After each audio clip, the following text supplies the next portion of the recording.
ว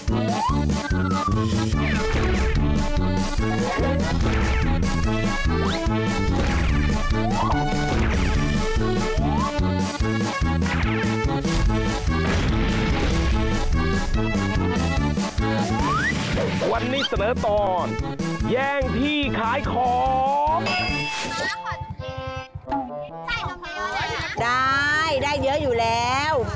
ป้าน่ะตามใจลูกค้าทำไม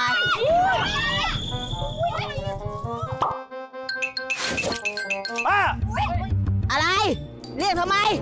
ฮะมาเคลียร์หน่อยดิเคลียร์เรื่องอะไรเอามาจอดได้ไงเนี่ยทำไมจะจอดไม่ได้จอดไม่ได้เพราะว่าหรือป่ะทำไมที่ตรงนี้ผมจอดอยู่เอาไหนล่ะแกจอดอยู่ถ้าแกจอดอยู่แล้วฉันจะมาจอดได้ยังไงเนี่ยเห็นไหมคนหายเลยคนจะมาซื้อลูกชิ้นนะเนี่ยเองนั่นแหละทำคนหายข้ากำลังขายดีๆโอ้ยหนูกลับมาก่อนลูกเคลียร์ผมก่อนเคลียร์เรื่องอะไรเคลียร์เรื่องที่เคลียร์ทำไมเรื่องที่ตรงนี้ผมจอดอยู่ก็แกจอดอยู่ได้ยังไงเอางี้อ่ะอะไรจอดที่อื่นนะขายไม่ดีจอดตรงนี้ผมขายดีมากฉันจอดที่อื่นก็ขายไม่ดีเหมือนกันฉันจอดตรงนี้ฉันก็ขายดีมากเหมือนกันเอางี้คุยกันดีๆนะป้านะคุยกันดีๆนะครับป้าเอางี้ป้าขยับไปหน่อยขยับไปตรงไหนก็ได้ผมจะมาจอดอ้าวแกพูดอย่างนี้ใช่ไหมแกก็ขยับไปหน่อยสิขยับตรงนู้นก็ได้จะขยับมาตรงนี้ก็ได้ก็ขายด้วยกันไงนี่ป้าผิดเต็มๆเนี่ยป้ายังมาให้จะผิดได้ยังไงตรงนี้มันที่ของวัดใครมาก่อนก็ขายตั้งก่อนป้าผิดที่ผมอ่ะไม่ผิดจะขายตรงเนี้ย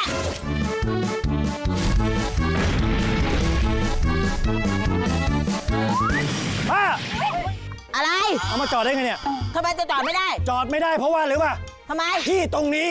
ผมจอดอยู่ถ้าแกจอดอยู่แล้วฉันจะมาจอดได้ยังไงแกนี่แหละมาทีหลังแกก็ขยับไปสิขยับไปเลยป้าไม่ขยับเดี๋ยวเท่าไรละร้านเนี่ยผมมาจอดของผมปกติอยู่ป้าก็มาจอดทับผมโอ้โหเลทแค่2 นาทีเอง2 นาทีเองก็ใครมาก็จอดไปเพราะว่าตรงนี้มันเป็นที่ของวัดอาจารย์ต้องถามข้อเท็จจริงก่อนว่าในเรื่องนี้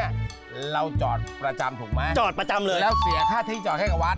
ก็เสียครับเสียเข้าไปแล้วเราอ่ะก็เสียเหมือนกันอาจารย์แล้ววัดมีเงื่อนไขไหมว่าใครจอดตรงไหนเนี่ยต้องจอดตรงนั้นมีไหมไม่มีเลยใครมาก็จอดไปใครมาก่อนจอดก่อนจ้าเรื่องนี้เป็นเรื่องใกล้ตัวต้องบอกว่าถ้าเราทะเลาะวิวาทอย่างเงี้ยครับหนึ่งข้าวของก็ไม่ต้องขายแล้วจะมีข้อพิพาทต่อกันดังนั้นเนี่ยในเรื่องนี้มันไม่ผิดกฎหมายแต่มันผิดในเรื่องของนี่สามัญสำนึกถูกใช่สามัญสำนึกก็คือจริงๆแล้วเนี่ยมันต้องมีข้อใส่กันก็ได้สมมติว่าใครมาก่อนเราก็จอดไปแต่จริงๆแล้วมันก็ไม่ควรทำเพราะว่า1เราก็ขายตรงนี้ประจำถูกต้องครับแล้วปกติเราขายตรงไหน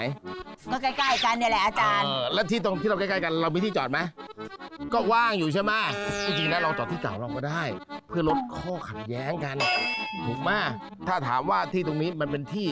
ของวัดแล้ววัดเขาก็เก็บค่าเช่า1บำรุงค่าน้ำค่าไฟไปและต้องดูเงื่อนไขว่าวัดตอนที่ให้เช่าเขามีสัญญาเช่าหรือเปล่าระบุบ้าดังนั้นถ้าไม่ระบุปุ๊บเนี่ยเราใครมาก่อนก็จอดก่อนแต่โดยปกติแล้วเนี่ยมันไม่ผิดกฎหมายแต่มันผิดนี่สามัญสำนึกถูกเรื่องนี้เป็นเรื่องใกล้ตัวครับท่านผู้ชมฮะบางทีเรานึกไม่ถึงว่ามันแม้ว่าจะไม่ผิดกฎหมายแต่มันนี่ฮะสามัญสำนึกสำคัญดูข้างโง่แล้วจะไม่เสียข้างโง่สวัสดีครับสวัสดีค่ะ